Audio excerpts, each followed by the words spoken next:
réalisé cette vidéo pour ceux qui désirent s'initier à la pratique de la chasse sous-marine, sans aucune prétention de ma part, juste pour l'échange. J'ai progressé seul à l'époque dans les années 80, j'ai appris la technique de la plongée bouteille, passé mon BE, puis le premier échelon, mais à l'époque, les écoles d'apnée et de chasse sous-marine n'étaient pas légion.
Je m'appelle Dominique Laure, j'ai 51 ans et ça va faire un petit peu plus de 35 ans que je pratique la chasse sous-marine. Je dédie cette vidéo à tous ceux qui pratiquent cette activité, à tous les amoureux de la mer et à mon épouse qui supporte mes absences pendant la pratique de cette activité. Bonne lecture.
Rappel de base de sécurité.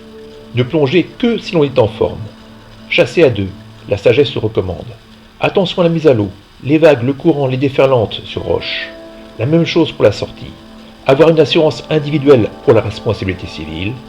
Prévenir son entourage de son parcours et de sa durée. Connaître la météo du jour, les horaires de la marée, les particularités de la zone. Être balisé avec une bouée de chasse ou planche avec fanion.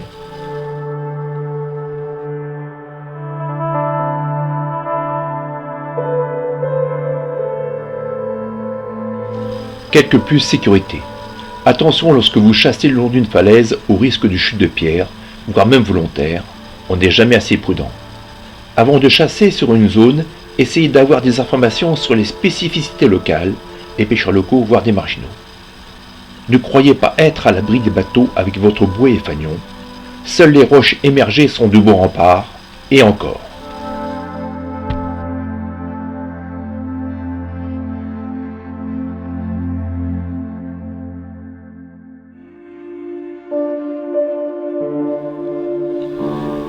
L'apnée, c'est le fait d'arrêter de façon volontaire sa ventilation.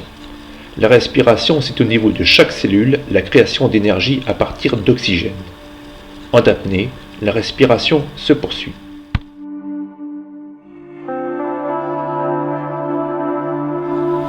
Notion de physiologie. La respiration est un processus qui intervient au niveau cellulaire. Elle peut être résumée en une production d'énergie par la cellule qui consomme de l'oxygène et rejette du gaz carbonique. En apnée, on bloque le renouvellement d'air, par conséquent, la quantité d'oxygène dans l'organisme va diminuer puisque celui-ci est consommé. Dans le même temps, la quantité de gaz carbonique va augmenter, résultat du fonctionnement des cellules. Lors d'une apnée, l'envie de respirer est une alerte envoyée par le corps et principalement déclenchée par des capteurs dans l'organisme qui sont sensibles à la hausse du taux de gaz carbonique dans le sang. C'est le gaz carbonique qui est à l'origine de l'envie de respirer et non le manque d'oxygène.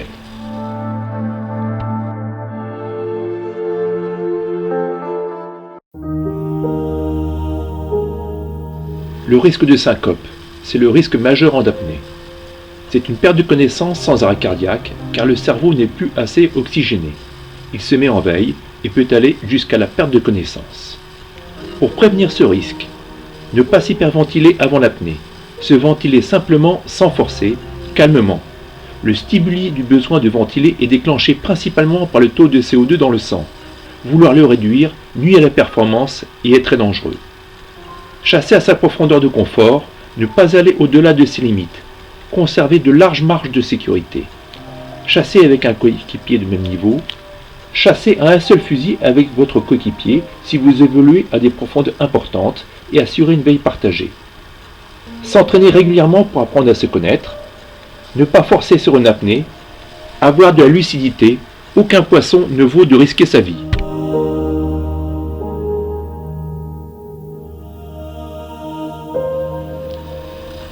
Ne pas psychoter sur la syncope. Elle n'arrive que si l'on prend des risques.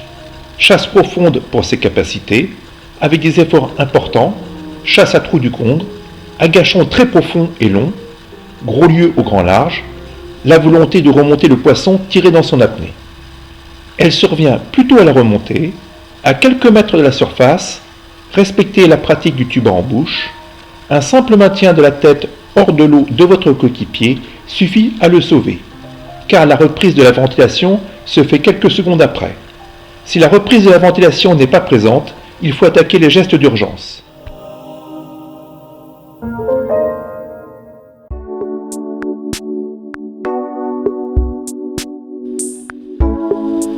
Liste des imprévus en apnée. Cette liste n'est pas limitative. C'est un bateau à moteur qui est très proche de vous, malgré la présence de votre bouée de signalisation. Votre palme qui se coince dans une rague, suite à un mouvement de houle.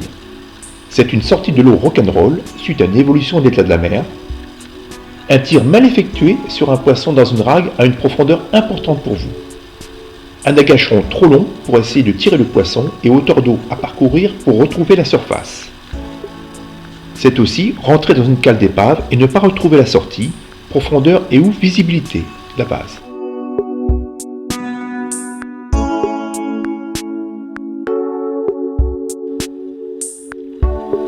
Dans tous les cas, évitez la panique, car la consommation de votre oxygène va être dramatiquement décuplée. Restez lucide pour prendre les bonnes décisions. Vous attaquez la remontée. Vous savez que vous êtes plus que limite. Relâchez-vous. Larguez votre ceinture. Ayez des mouvements de palme souples et puissants. Évitez les mouvements rapides à cause de la surconsommation d'oxygène. Votre coéquipier est en surface. Indiquez avec le geste « ça ne va pas » ou « je n'ai plus d'air ». Et bien entendu, pour éviter de se retrouver dans cette situation, réfléchir avant d'agir. La prévention est une nécessité pour survivre.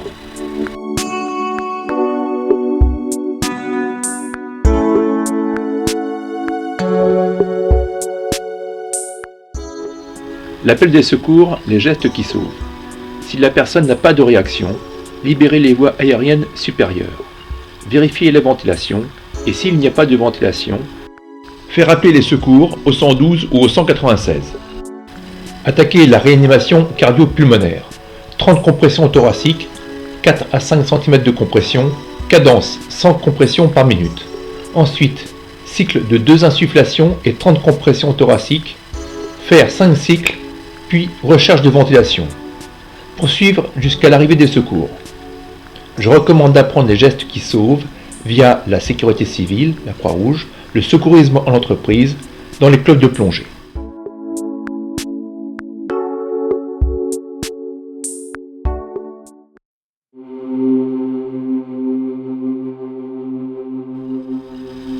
Pour votre alimentation et hygiène, emmenez de l'eau avec vous sur votre planche.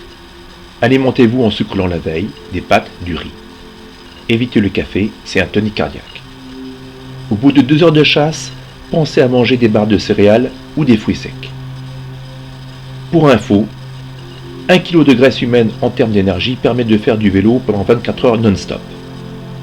Ne négligez pas votre sommeil, 7 heures à 8 heures, en dessous de 6 heures équivaut à un état d'ivresse.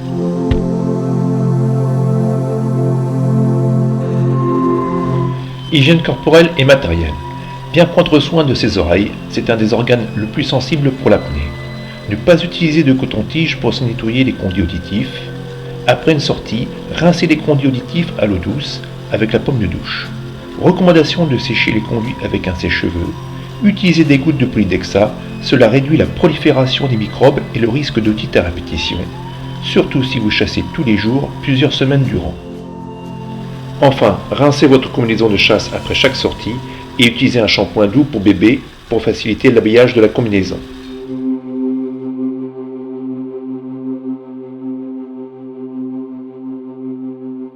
Il est important de s'entraîner régulièrement. Pratiquer des sports de fond, du vélo, de la course à pied 45 minutes à minima, 2 à 3 fois par semaine. Maintenir et développer ses capacités aquatiques, telles que l'apnée dynamique, le travail en hypercapnie, sur l'hypoxie, le palmas-tuba, 2 heures par semaine à minima. Pratiquer des activités d'assouplissement et de gymnastique 45 minutes à minima par semaine. Et tout cela pour maintenir une bonne forme et conditions physiques en début de saison à partir de mars-avril et ne se consacrer qu'aux poissons lorsqu'on est dans l'eau.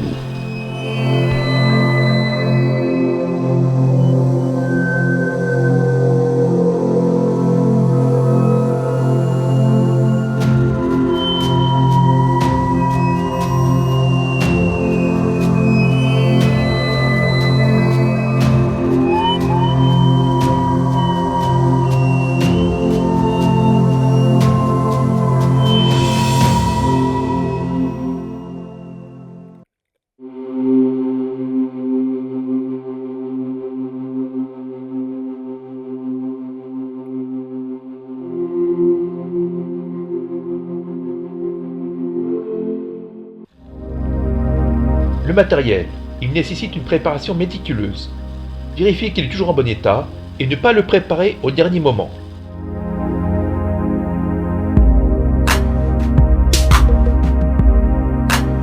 On commence par le basique. Les palmes plutôt longues, en thermoplastique, ou mieux en carbone, mais c'est plus cher. Partez sur des chaussons en néoprène de 5 mm et ne négligez pas le confort du chausson de la palme. Le tuba classique, pas de cannelure ni de dispositif spécial. Masque à nez intégral, plutôt de petit volume pour réduire l'effet de plaquage du masque et préserver une bonne apnée.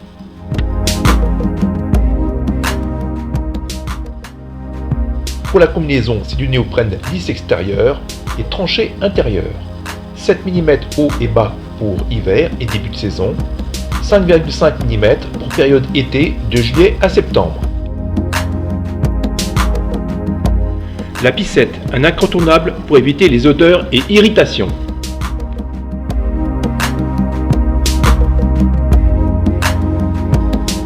Pour les gants, partez sur des 5 doigts en 3 à 5 mm et pour les chaussons, du 5 mm en tranché intérieur.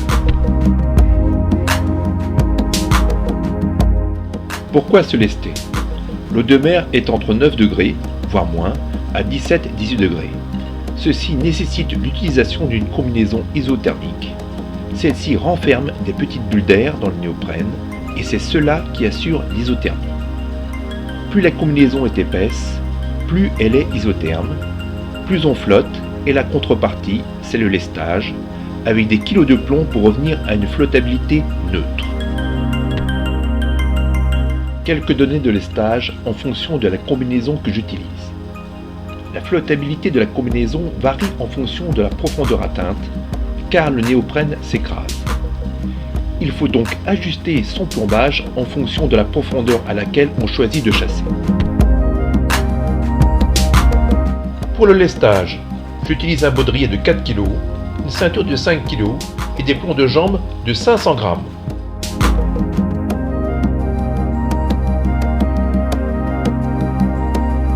Il faut bien déterminer votre lestage afin de réduire le poids sur la ceinture pour réduire le risque de douleur lombaire.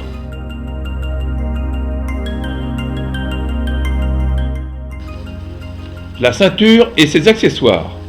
Portez celle-ci le plus bas possible sur les hanches pour ne pas gêner la ventilation.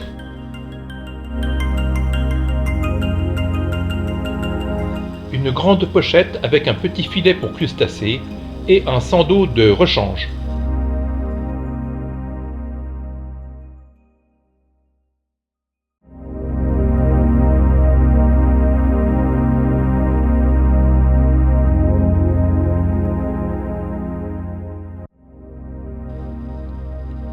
Un accroche-poisson, c'est un tube en inox faisant office de déragueur, fixé avec une cordelette de 3 mm.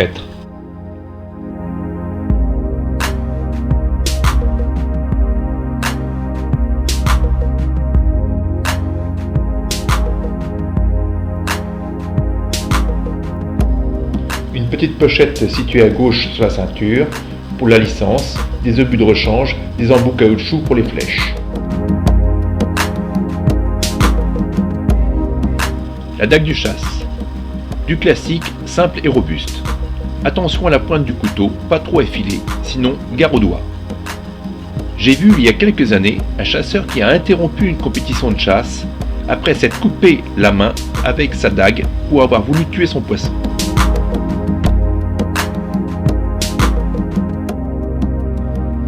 Pour l'arbalète, c'est un tube de 1 m carbone.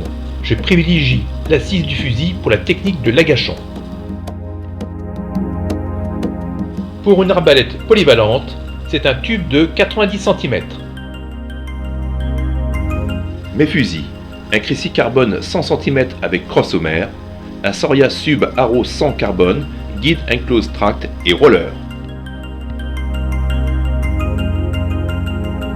Bretagne Nord. Prise interdite du 1er janvier au 30 juin et limitée.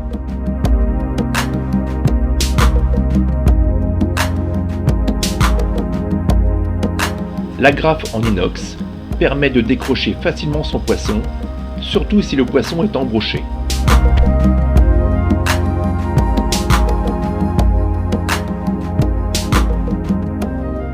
Le retour sur expérience m'a imposé de n'utiliser que des flèches inox avec double ardillon, ceci pour éviter de décrocher le poisson tiré.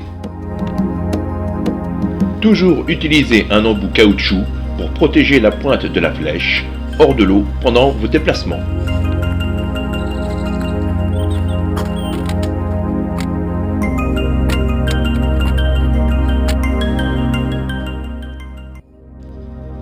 utilise un amortisseur, évite les pelotes de fil et permet d'amortir les à-coups dans le fil d'attache en cas de raté, et réduit les contraintes dans celui-ci avec le départ de gros poissons.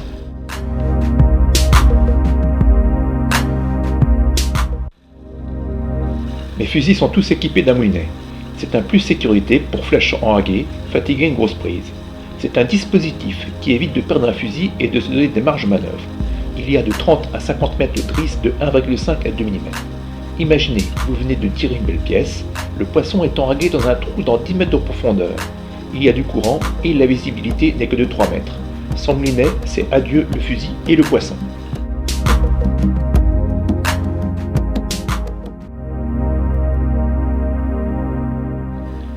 Je viens de tirer un petit bar et ma flèche s'est enraguée. Je vais utiliser mon moulinet pour ne pas risquer de perdre mon fusil.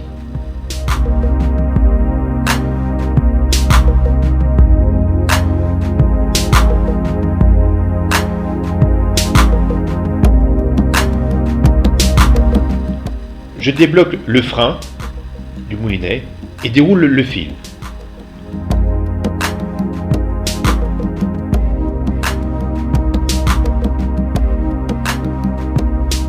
Le fusil se trouve maintenant juste sous la surface. Il ne me reste plus qu'à me ventiler et utiliser mon dérailleur pour sortir la flèche en sécurité.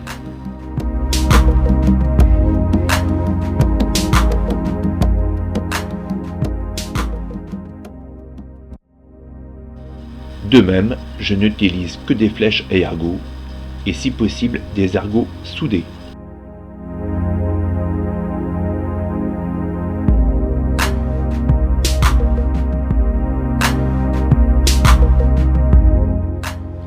Sur mes arbalètes, je fais le marquage des mailles des poissons que je chasse.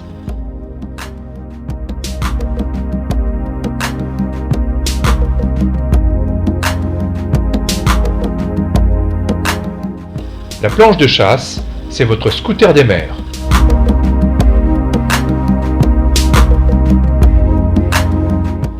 Un flotteur pour vous reposer, vous déplacer rapidement, vous réchauffer dos au soleil.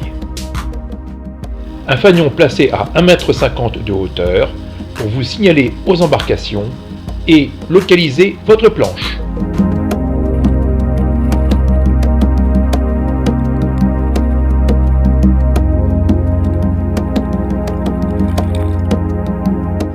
À l'avant, une ligne de mouillage classique avec de la grosse drisse de 6 à 8 mm et un grappin lesté.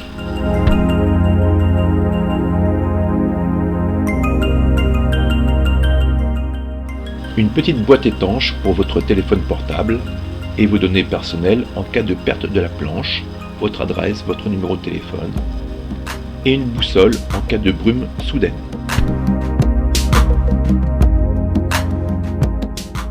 À l'arrière de la planche, le filet classique à crustacés, une ligne de vie de 35 mètres pour chasser dans le courant, un accroche-poisson robuste en câble inox, un couteau supplémentaire, et vous pouvez également emmener un GPS.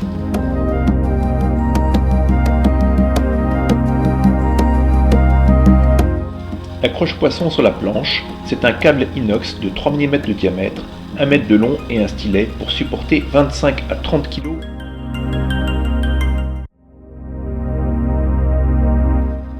Dans votre coffre de voiture, des bacs étanches pour le matériel et l'indispensable bac à poissons.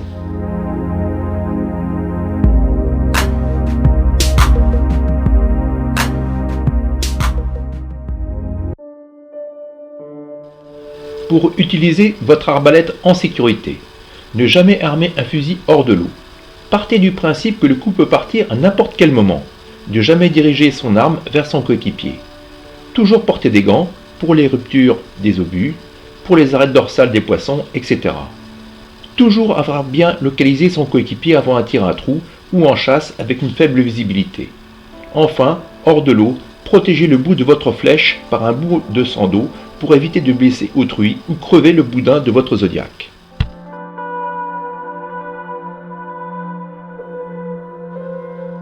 Pour la position de tir, c'est bras cassés et prêt à amortir le recul du tir.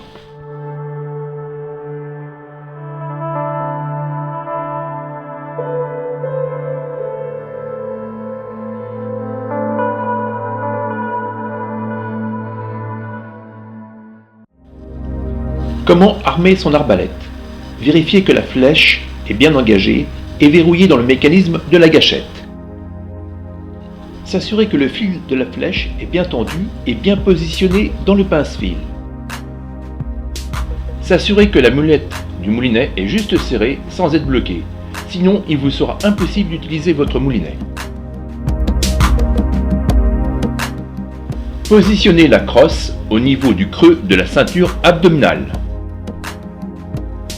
Positionnez vos mains sur les embouts du sando.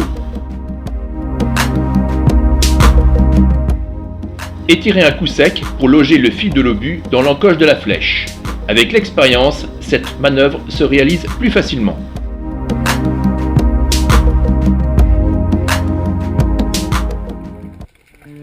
Ce qui peut fausser votre tir: un ardillon trop relevé, une flèche tordue, une grosse tête faisant écran à votre visée, un fil trop tendu sur votre largue-fil, un angle de crosse inhabituel, une arbalète déséquilibrée, soit par un moulinet trop gros ou une caméra embarquée, le recul mal maîtrisé, des sandos de longueur et de puissance différentes, enfin la certitude que l'on va manquer son tir.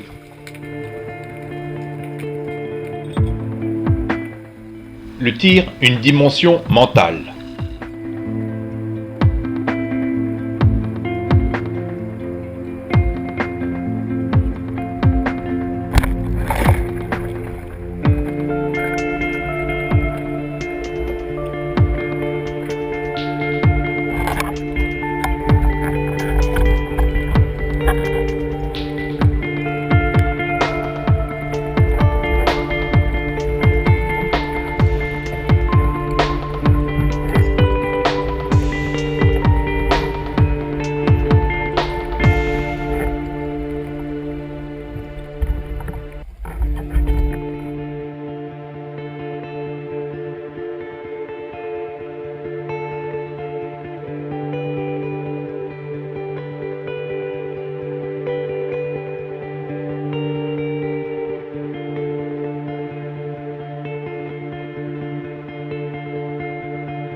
Toujours passer le poisson fiché dans la cordelette de l'accroche-poisson pour éviter de dire adieu à celui-ci.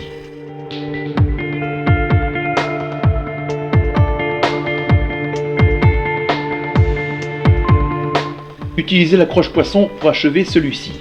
Passez le stylet dans l'ouïe et enfoncez-le vers le bulbe rachidien du poisson. La mort est immédiate.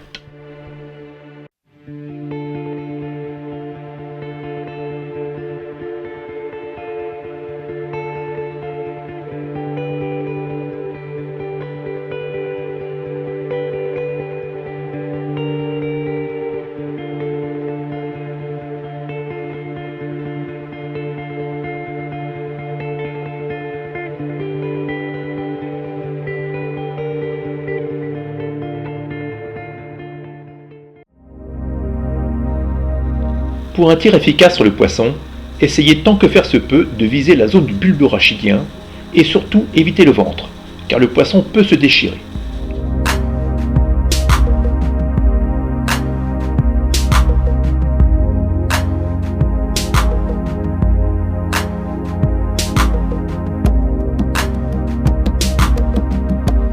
Le déragueur, une utilisation très délicate.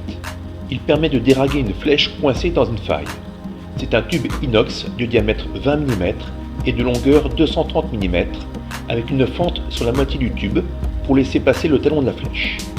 Il permet d'effectuer une rotation de la flèche et de faciliter son extraction.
Éthique de la chasse. Respectez les tailles. Ne tirez que le poisson que vous consommez. Respectez les usagers de la mer. Avoir une maille éthique pour les poissons sans maille, tels que la vieille, un minimum 1,2 kg, voire plus.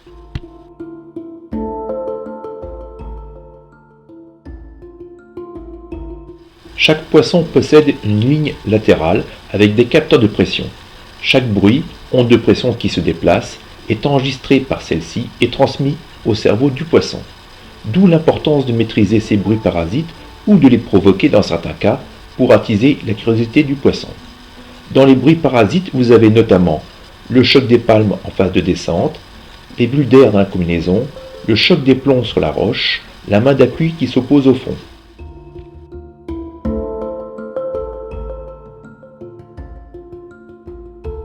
Les prédateurs tels que le bar, le lieu, sont à la recherche du poisson fourrage tels que les lançons, les sprats, etc. Si la mange est nerveuse, les prédateurs ne sont pas loin. Il faut rester en retrait des bancs de ces poissons. Et attention, car dans un banc peut se dissimuler un prédateur.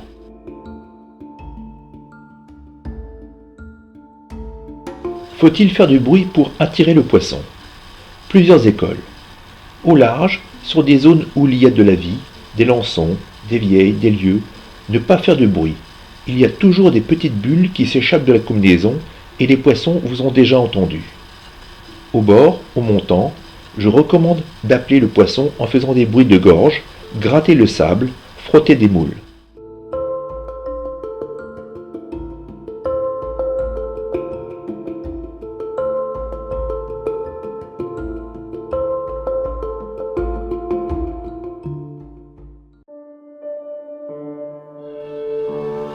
Pour moi, l'agachon, c'est la technique reine. L'agachon, c'est le nom d'une cabane en cabague que les chasseurs utilisent pour attirer et ensuite tirer les canards. C'est l'affût en tentant de se dissimuler le plus possible pour faire corps avec le relief. C'est la recherche de l'harmonie avec le milieu.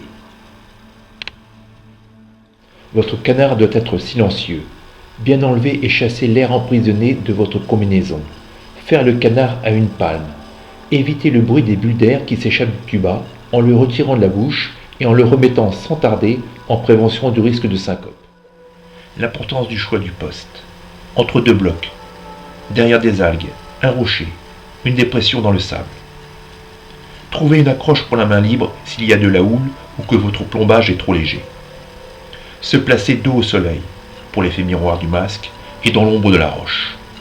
Le but, se fond dans le relief.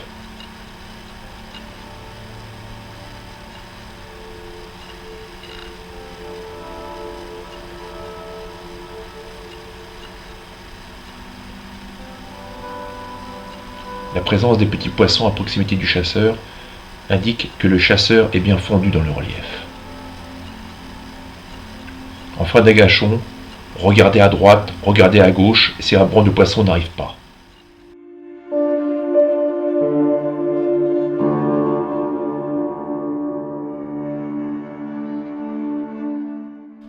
Pour un agachon efficace, il faut aussi un bon angle de vue. Ne pas bouger le fusil. Évitez le phénomène d'essuie-glace. Ne pas bouger la tête. Restez comme un tronc d'arbre. L'idéal est que le poisson vienne droit sur la flèche, notamment si le poisson est calme et en confiance. Un groupe de poissons arrive. Laissez passer les petits. Ajustez et tirez les poissons à la maille. Ne soyez pas trop gourmand, il vaut mieux tirer un bar de 1,5 kg que de rater un bar de 2 kg.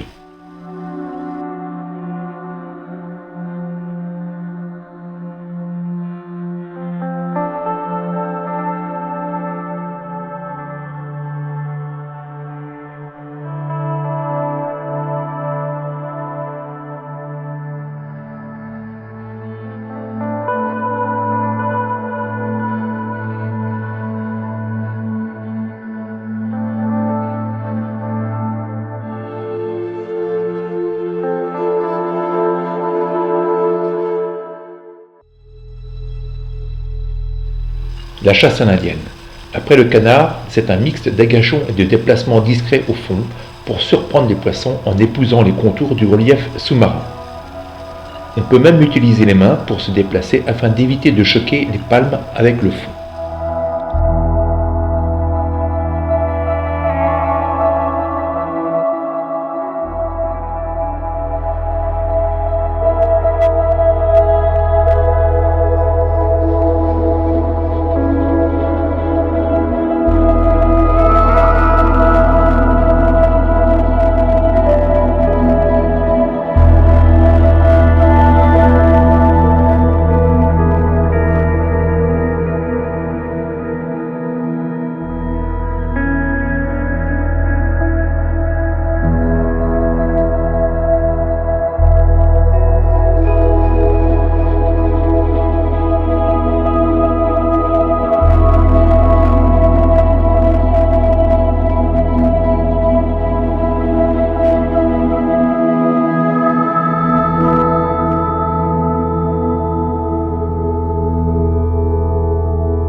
La chasse à la coulée. Cette technique exploite les limites du champ visuel des poissons du fait de la mauvaise évaluation des distances verticales par ceux-ci. Cela donne la possibilité au chasseur de s'approcher de sa proie en se laissant couler sur elle à palme de loup. Cette technique requiert un bon canard, silencieux, une bonne discrétion de palmage, se laisser couler sur le poisson avec un lestage adapté et de bonnes facultés de tir car le poisson est vu de dessus. La position type est un bras le long du corps pour la fluidité et l'autre qui dirige l'arbalète vers le poisson. Autre possibilité, mettre en retrait le fusil le long du corps, notamment pour les zones à forte pression de chasse, et se laisser couler sur son lestage pour éviter les bruits parasites.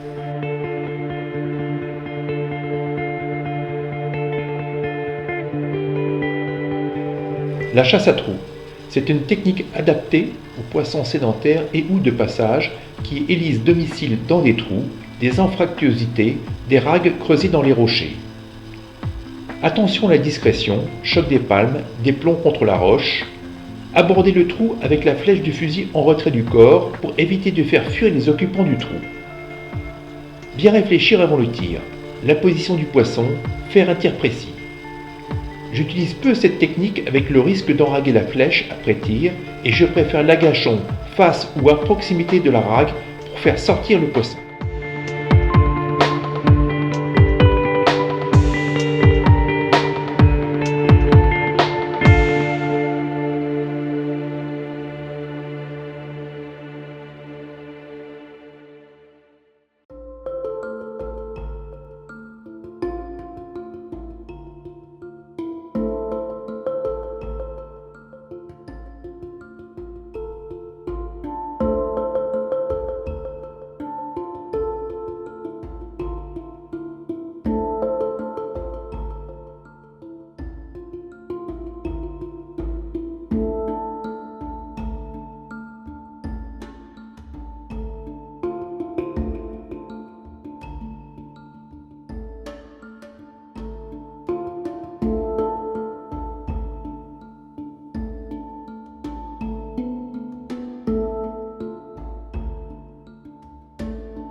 On n'inspecte pas tous les trous. Soit je surprends un beau poisson qui glisse vers une dalle, soit je suis de plus petits poissons qui me mènent à de plus gros.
Le bar, c'est un prédateur.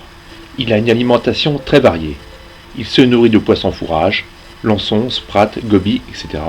et également de crustacés, crabes verts, crevettes, araignées en mue. Il aime les eaux oxygénées, on le trouve aussi dans les baies et les lagunes. Sa taille minimum est 42 cm. On le trouve en bordure de plage ou montant. L'idéal c'est des petites roches avec présence de lançons. Des pointes rocheuses avec mer cassante, ou alors sur des secs au large à marée descendante et le chercher à la transition sable-roche, souvent dans le courant ou en limite de courant. Sa rencontre est courante pour des poissons de l'ordre d'1 kg, moins fréquent de 2 à 4 kg et au-delà de 5 kg, rare.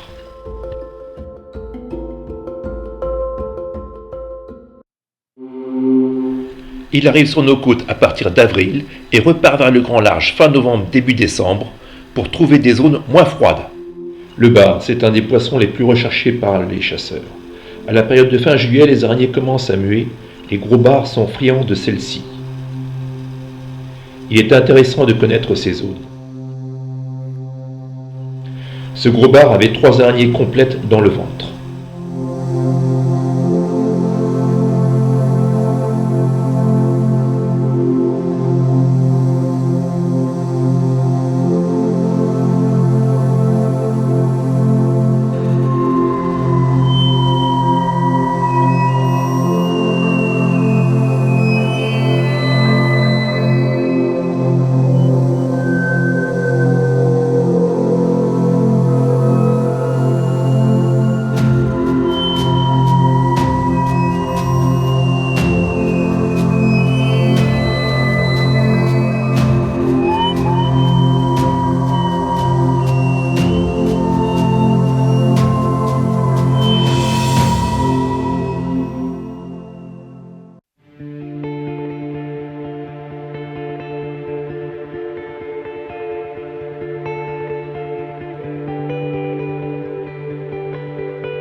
Depuis le début de l'année 2016, la capture du bar est limitée sur les côtes de Bretagne Nord. Prise interdite du 1er janvier au 30 juin et limitée à un bar maillé par jour par chasseur du 1er juillet au 31 décembre.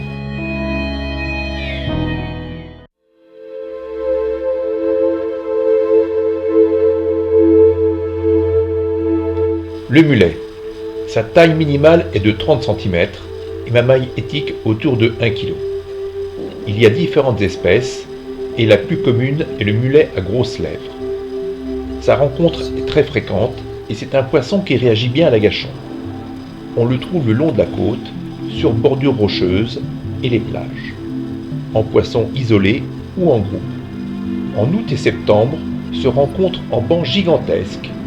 Se tire de la surface, ne pas bouger, laissez passer le banc, laissez se placer les poissons dans l'axe de votre fusil.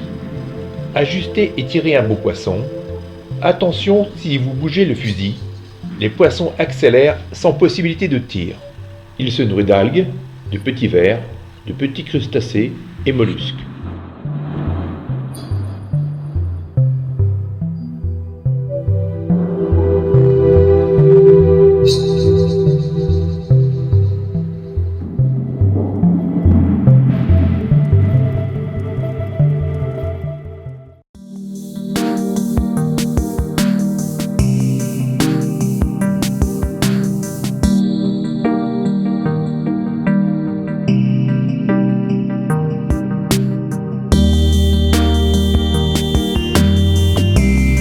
La vieille. Cherchez-la dans les zones rocheuses avec algues, les meilleurs spots à côté et sur les moulières, surtout si vous avez des anfractuosités et dalles. À marée descendante, cherchez-la dans les trous. Le must, c'est fin de marée montante et étale sur les moulières. Elle se nourrit de petits invertébrés, d'algues et de moules.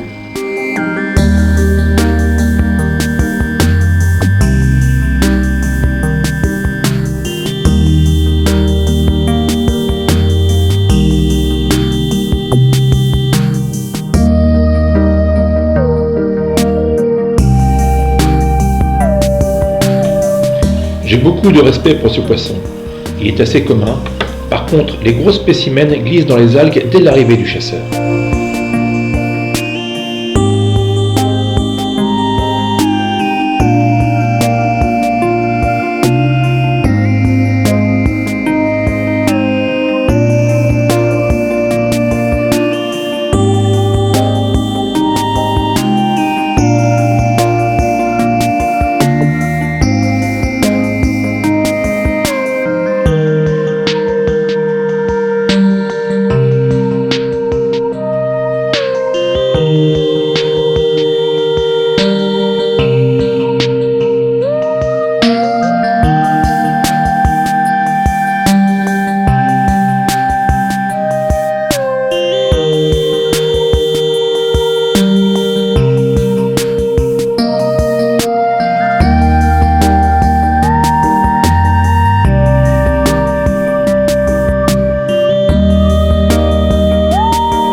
Le lieu. C'est un poisson prédateur. Il se nourrit de poissons fourrages, lançons, sprattes, de céphalopodes et de crevettes. Il arrive sur nos côtes à partir de mars et repart vers le grand large fin novembre. Sa taille minimale est de 30 cm. On le rencontre plutôt sur les secs au large, mer descendante, à la transition sable-roche, le long des tombants, en groupe ou isolé. Sa rencontre est courante pour du poisson de 700 grammes, moins fréquent autour de 2 kg et rare au-delà de 3 kg.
Les lieux sont plutôt des poissons profonds, notamment pour les plus gros. Il existe des zones réputées pour ceux-ci, telles que la Pointe du Raz et la mer d'Iroise.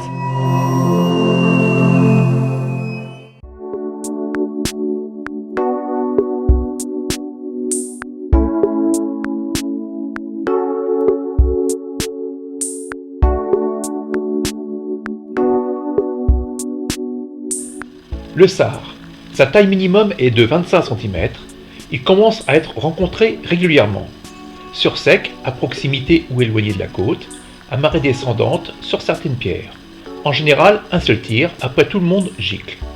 Le long de la côte, sur bordure rocheuse, sur moulière, isolé ou en groupe. C'est un poisson très craintif. En groupe, il y a toujours des guetteurs. Surtout, ne pas bouger, car le groupe explose. On remarque que bar et sard cohabitent en groupe. Ceux-ci peuvent faire fuir des bars pour un petit geste de trop. Il se nourrit de mollusques, crustacés et coquillages.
La rétorpille à éviter. En effet, vous risquez de vous prendre des décharges électriques, similaires au fil à vache, faible intensité mais haut voltage, et qualité gustative très médiocre.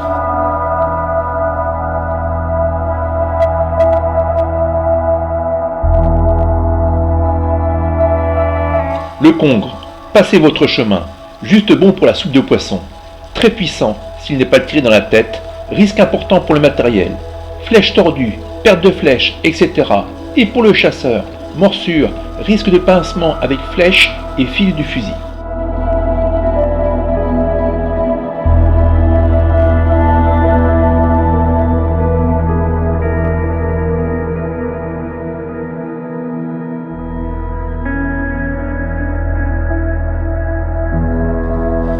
La lompe, elle se rencontre au printemps, sur la roche, collée par son muscle, qui a été très médiocre. La lompe est connue pour ses œufs.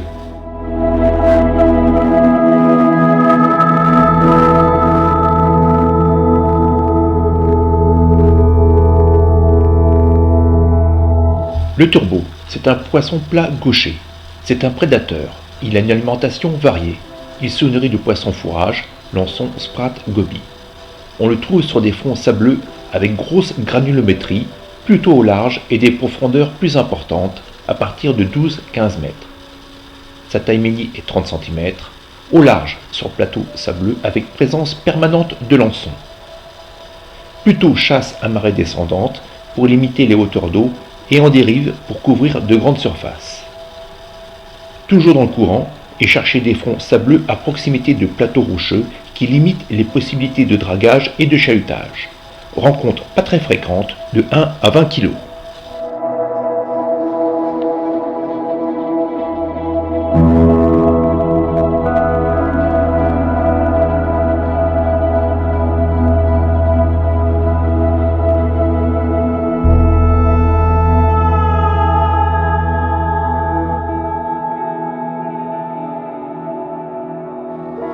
La réglementation, c'est l'arrêté du 16 mai 2011, nous impose de couper la nageoire caudale inférieure sur les poissons dits nobles, tels que bar, sard, lieu, dorade royale, maquereau, sole.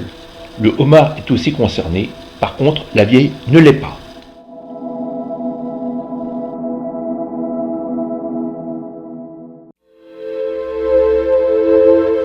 Il faut procéder à ce marquage dès la sortie de l'eau, soit sur le bateau ou au bord.